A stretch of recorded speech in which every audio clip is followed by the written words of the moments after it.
Yummy. All right, I'm Brinley Fehrenbacher, and I will be giving an informative speech on how to make homemade bread. Thank you for coming. All right. The Holy Bible quotes Jesus Christ in Matthew chapter 4 saying, "Man shall not live by bread alone." Although this statement may be true both doctrinally and nutritionally, bread has been a simple but delicious food that millions have enjoyed all over the world for a long time. It was the chef James Beard who said, "Good bread is the most fundamentally satisfying of all foods, and good bread with fresh butter, the greatest of feasts." Homemade bread has always been one of my favorite foods, and as an avid carb lover, I've recently taken to making my own homemade bread. Making your own bread is simple, easy, and relatively cheap to make, and anyone can learn how to do it.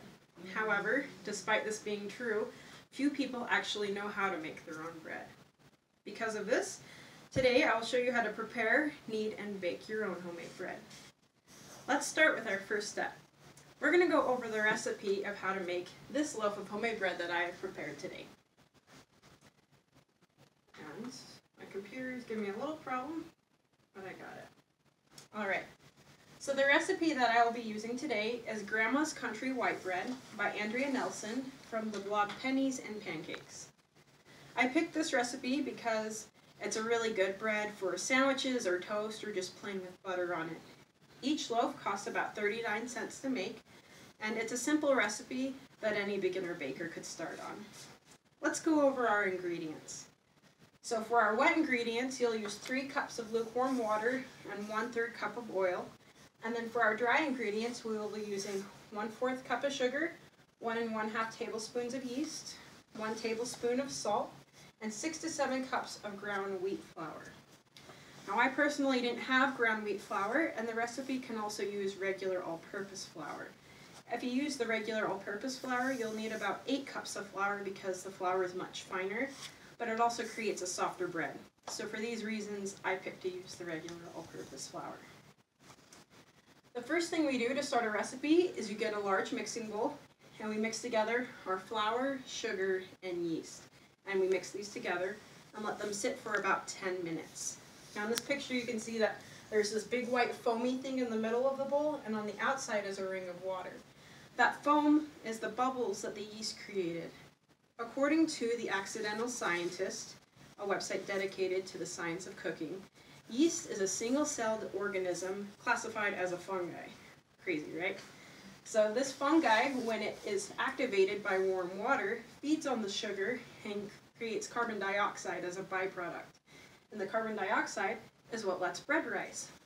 So after we add the sugar and yeast to the water, and let it sit for 10 minutes, we can add our flour. Andrea recommends that we put our 6 cups of flour in first, and then we can add the remaining cups as we need it.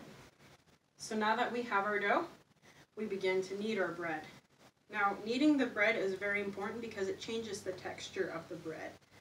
According to James P. Dewan, a chef and professor, wheat flour has 2 proteins in it, gliadin and gluten, and these things together create gluten. Now, we've all heard of gluten before. All it is a wheat protein. Food enthusiast Bethany Monsell, a cookbook author, says that gluten and gliadin have no structure. They're kind of like random strands within your dough. And the more you knead your dough, the strands line up together to create gluten. So you can kind of think of it as a giant ball of yarn, and then as you knead, your yarn creates a structure like a braid. And the carbon dioxide gets trapped in these strands, and that's what makes the bread rise. So if you want a good fluffy bread, you're going to need to knead your dough really well. So you knead your dough for about 6 to 10 minutes, and I found that the more I bake, the more you start to know what your dough should look and feel like. The recipe says that your bread should be smooth, sticky, and elastic, and it should very slightly pull from the bowl. So as you can see, when I made my dough, it was pulling away from the dough and it wasn't too sticky. So I personally like to cover my hands in flour when I knead my dough, and I covered the counter with flour and then put my dough on top of it.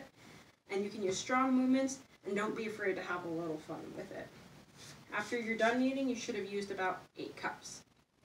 After we've kneaded our dough, you put it in a bowl to rise, and you need to let it rise until about doubles in size. So you can remember that because it rhymes.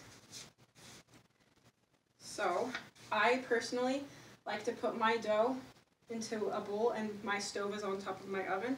And I'll put my oven on preheat, and I'll let the dough double, as you can see in this picture.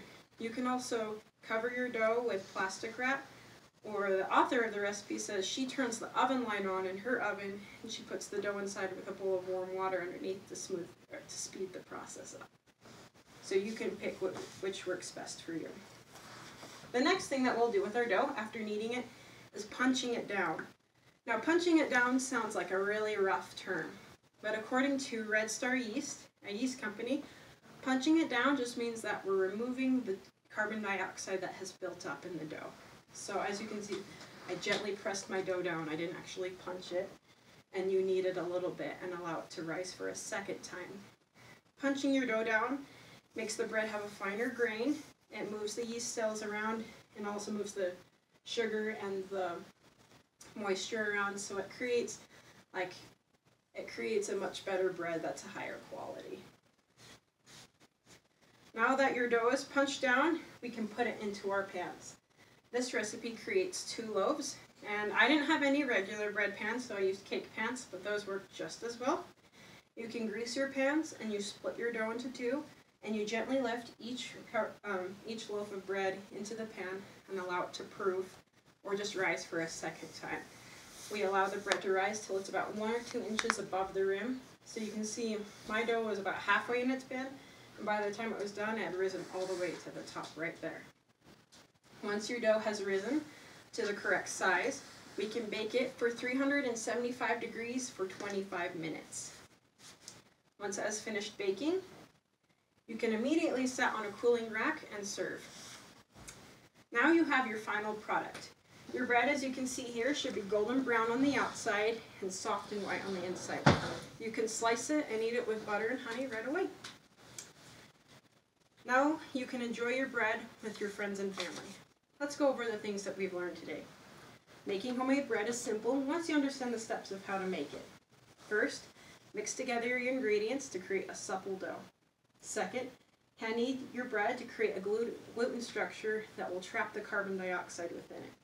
And third, punch down proof and bake your dough to a delicious, scrumptious loaf.